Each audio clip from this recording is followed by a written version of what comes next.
देश भर में अंधश्रद्धा और श्रद्धा को लेकर विवाद एक बड़ी बहस के रूप में तब्दील हो गया है और इस बीच एक बड़ी खबर आ रही है। नागपुर में बागेश्वर धाम के पीठाधीश्वर पंडित धीरेन्द्र कृष्ण शास्त्री के विरुद्ध श्याम मानव ने जो शिकायत दर्ज कराई थी उसको अब खारिज कर दिया गया है। उस शिकायत की जांच के बाद पुलिस ने बागेश्वर धाम के पीठाधीश्वर पंडित धीरेन्द्र कृष्ण शास्त्री को क्लीन चिट दे दी है। नागपुर से कमिश्नर अमितेश कुमार का बयान सामने आया है। इस बयान में उन्होंने बताया कि पिछले दिनों जब नागपुर में बागेश्वर धाम के पीठाधीश्वर के द्वारा कथा की जा रही थी तभी दिव्य दरबार को लेकर कुछ शिकायत श्याम मानव की अंधश्रद्धा निर्मूलन समिति के द्वारा की गई थी। इस शिकायत की जांच की गई और जांच के बाद पाया गया कि नागपुर में किसी तरह का कोई जादू टोना जैसा एक्ट नहीं किया गया है और इस तरह से पुलिस ने इस शिकायत को खारिज कर दिया है। सुनिए अमितेश कुमार ने क्या बताया।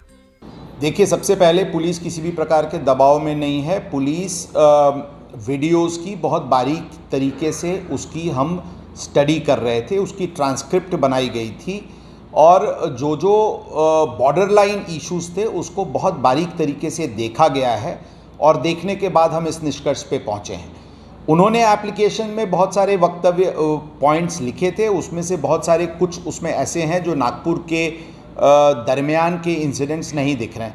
हमने नागपुर के इंसिडेंट्स, नागपुर के एक्टिविटीज़ को बहुत बारीक माइन्यूट तरीके से देखा है और इसमें किसी भी प्रकार का कोई गुनाह नहीं है। पुलिस पे दबाव का कोई प्रश्न ही नहीं उठता है और जहाँ तक रही बात हमारा जो निर्णय है उसके विरुद्ध डेफिनेटली उनके पास रेमेडीज़ हैं, including going to the court. उसके बारे में मैं कोई टिप्पणी नहीं करना चाहूँगा। काफ़ी दिन लगे पुलिस को इस निष्कर्ष में पहुंचने, फुटेजेस बहुत ज़्यादा थे, उनकी जांच करना, बारीकी से जांच करना, इसलिए समय लगा। जी देखिए, जो दिव्य दरबार के ही जो 7 और 8 के थे वो जैसा मैंने बताया 6 घंटे के वीडियोस थे।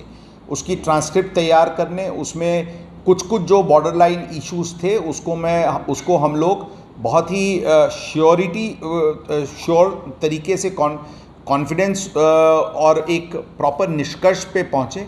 इसके लिए टाइम ज़रूर लगा है, लेकिन किसी भी प्रकार का इसमें कोई ऑफेंस मेकआउट होता है ऐसी बात नहीं है। सर, हमने देखा इस पूरे मामले में काफ़ी विवाद हुआ, नेशनल लेवल पे विवाद हुआ है, तो क्या मानते हैं नागपुर पुलिस की ओर से धीरेन्द्र शास्त्री महाराज को क्लीन चिट नागपुर पुलिस से दी है? देखिए, नागपुर शहर पुलिस किसी को क्लीन चिट या वो का विषय नहीं है। हमारे पास बहुत लिमिटेड मैंडेट था कि जो नागपुर के दरमियान में कोई भी उनकी एक्ट या ओमिशन या अटरेशन इस एक्ट्स के अंतर्गत गुनाह होता है क्या, ये देखने की बात थी और इस इशू पे डेफिनेटली मैं बोलूँगा कि किसी प्रकार का कोई गुनाह नहीं निष्पन्न हो रहा है।